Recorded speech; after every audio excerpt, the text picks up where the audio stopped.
What is going on, guys? Jason Burke here, Styles Clash for Life, coming at you on YouTube, and today I've got another edition of The Drive-In, where I talk about newly released movies, and I tell you guys whether they are worth watching, worth waiting for, or worth skipping.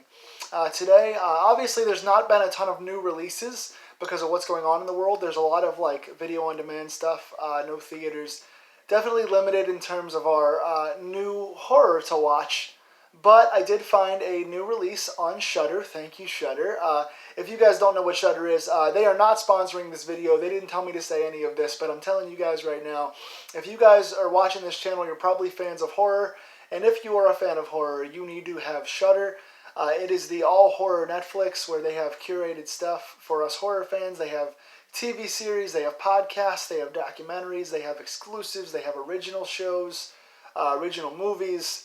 They have all kinds of cool content on there. They have streaming channels. They have 3 channels that stream all the time, plus a ton of archived content. They're always trying to do really cool things. They have the new Creepshow series on there, with Season 2 is coming out hopefully soon.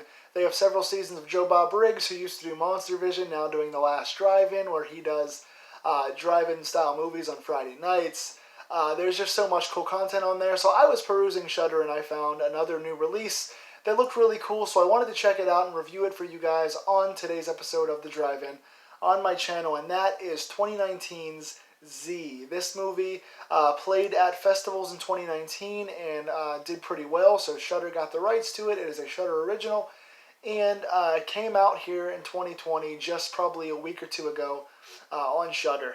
This is directed by Brandon Christensen and written by Christensen and Colin Minahan. Christensen, if you'll remember, he did another Shudder original movie called Stillborn, which was also a fun review. I don't think I covered that one on this channel, but I liked it. I enjoyed it. I thought it was a pretty solid debut for Christensen. So when I saw his name attached to this, I was pretty excited to see what they would do. Spoiler-free to begin this. I'll give spoilers kind of toward the end, but right now this review is spoiler-free. So if you have not seen it, you can watch this without fear of being spoiled. I really enjoy Christensen's work. I like what he's doing here. The idea behind this movie is basically that a young boy is kind of an oddball. He's a bit of a loner. He's been a little weird around school, so his former friends no longer want to play with him. So he creates an imaginary friend called Z, and what starts to be an innocent romp through a child's mind eventually becomes a little bit of a dark chasm for all kinds of evil inner workings. Just really delves into the child's mind and the psychology of a child and how they can create not only good, positive imaginary friends, but also some negative things coming out of that as well. This film, like I said, directed by Christensen, written by Christensen and Colin Minahan, starring Keegan Connor Tracy as Liz Parsons, Seth Rogerson and Jeff Kline as Josh Parsons. And the Parsons family, again, is kind of your standard run-of-the-mill familial group. You have the mother, the father, and the child is kind of an odd loner, but Z is around. So we come to find out through this thing that at first the parents obviously are happy because their child has attached himself to an imaginary friend. He has someone to play with. But then as things go along, they get a little more dark, and they find out that Z is not exactly the imaginary friend you'd want your kid to have. Some of the things that Z is saying and doing, and some of the things around the house the parents are seeing, takes them into a slow descent into madness. There are just many things that stand out about this that I enjoyed. Number one, the acting all through is solid. A lot of times with child actors, you hear me say it on this channel a lot, child actors can be spotty, but this is really good. Jeff Kline here does a really good job as Josh Parsons, the awkward little kid. He's very peculiar. He's very strange. He does a lot of long faces, a lot of staring, a lot of just being absent-minded as a kid would. And then he has those sweet moments of innocence and playing where you want to believe him that he's an innocent child. So this has a lot of different connotations in it, a lot of different homages. This reminded me a lot of The Babadook. It's a bit of a slow burn. The movie is only an hour and 23 minutes, but it does play a little bit of a slow burn, but it still has an action-packed feel to it. So it's a slow burn in terms of they spread out some of the scares and stuff like that, but there is action happening the entire time. It also has moments of like Hereditary in it, or even The Omen, where, you're not quite sure what the child's making up at first. The mother, especially Connor Keegan Tracy, who shines in this movie, she is one of the bright shining lights in this film, as a mother who sees her child kind of getting involved with evil forces and has this slow descent into madness, where it kind of reminds you of Hereditary or Babadook, where the main character is kind of on an island by herself, where the husband doesn't believe her, he's kind of gaslighting. They go see a doctor who at first seems like he doesn't believe her, so she's kind of on her own, seeing these weird things happen where I think their cousin winds up getting an injury, stuff like that. There's use of a lot of things in this movie that I like. The way they use the camera, number one. The cinematography is nice because you have a lot of usage of backgrounds and things where nothing is really happening, but it makes you think things are happening. They find unique ways to build tension. This could easily have just been another James Wan jump scare movie, and it was not. They did use a few jump scares, but their use of tension and the creative ways they build tension is a shining star in this movie. They use child's toys. They use of what seems like lighting and things watching you around the corners. The way they move the camera and the way they set design and the backgrounds of their set deck is very well done. So props to not only the camera work, but also the set deck in this, because the background and what seems like innocent child's toys really can seem harmful in this movie.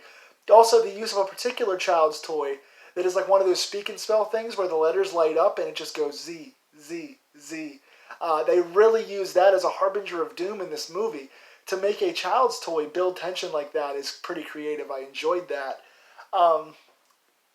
Overall, again, really proud of this. I think that Christensen has a particular style. I enjoy Stillborn is the other one of his that is released on Shudder, and it kind of feels like that as well. He does this thing. His style seems to be kind of like dark lit, dimly lit, kind of somewhat slow burns, having this kind of familial tension that builds over the course of time, but doesn't lull you to sleep. It just lulls you into security, and then something happens. So that's really nice. At one time, you do get to see Z, and they hide him pretty well. You don't see Z very often. He's mostly in drawings, which again reminds me of Babadook, which I love the Babadook. If you guys have watched this channel, Babadook is in my all-time top 10 horror films. I know some of you guys don't like that opinion, but I love the Babadook, and so when I was reminded of Babadook here, it gave me positive chills. But you see a drawing of Z, and a lot of times you think you're going to see Z, but all you're seeing is background stuff, or they're building to moments later in the film. So the few times that you do actually see him, he's effective. They use him minimally, and they use him properly. So I'm going to get into spoilers now, because I've talked all I can talk about it without spoiling it. So if you guys want to end this video here, if you want to go watch it, again, it's on Shudder. Go get Shudder. It's like $7 a month. I would give this film a solid 7 out of 10.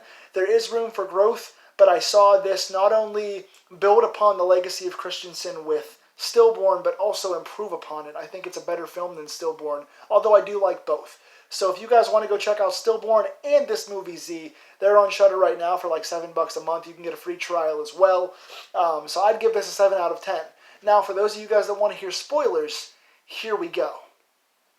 Basically, the mother goes back to the psychiatrist, who seems a little alarmed whenever the kid is called Z. She finds out through the psychiatrist and through family films that Z was also her imaginary friend, who she promised to marry when she was young, and then she grew out of the imaginary friend when she went to the psychiatrist.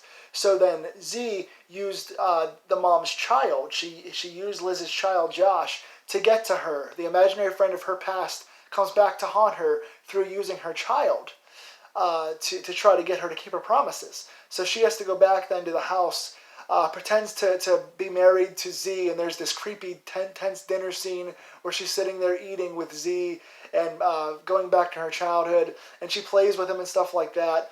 And then she realizes he's setting up her child to be in danger, so she tries to kill herself, basically, at the end of the movie, to right the wrongs and save her child's life. It winds up, though, that the aunt saves the child's life, and the doctors find her before she fully kills herself. So in the B storyline, which I didn't mention in the first part of the review, their mother is sick, and the two sisters, the main character and the sister, both tend to the mother. So the sister, who didn't really tend to the mother a long time ago, has to tend now to Liz Parsons, who has survived this trauma, but she is like pretty much a mute. She's pretty much like the almost killing herself has made her as sick as the mother was. So now the next generation goes through, and at the end of the night, the little boy creepily says his good night prayers for the family like he always does, and says goodnight to Z, who's still alive. So the mother has survived, the kid survived, but the mother is changed forever, and Z is still alive. So there's a nice chilling open-endedness that gives you goosebumps and also makes you think, and possibly sets up for a sequel. So those are your spoilers. I enjoyed this movie. Again, not perfect, a little slow at some points, but again, the acting is on point, the set deck is on point, the filming of it is on point, the camera cinematography is very nice, and there are a lot of positive things to grow on for Brandon Christensen. I enjoyed this. I hope you guys did too. Tell me in the comments below if you've seen this and you like it, and what else you'd like me to review, and then I will see you guys next time. Thank you for joining the Drive-In, friends.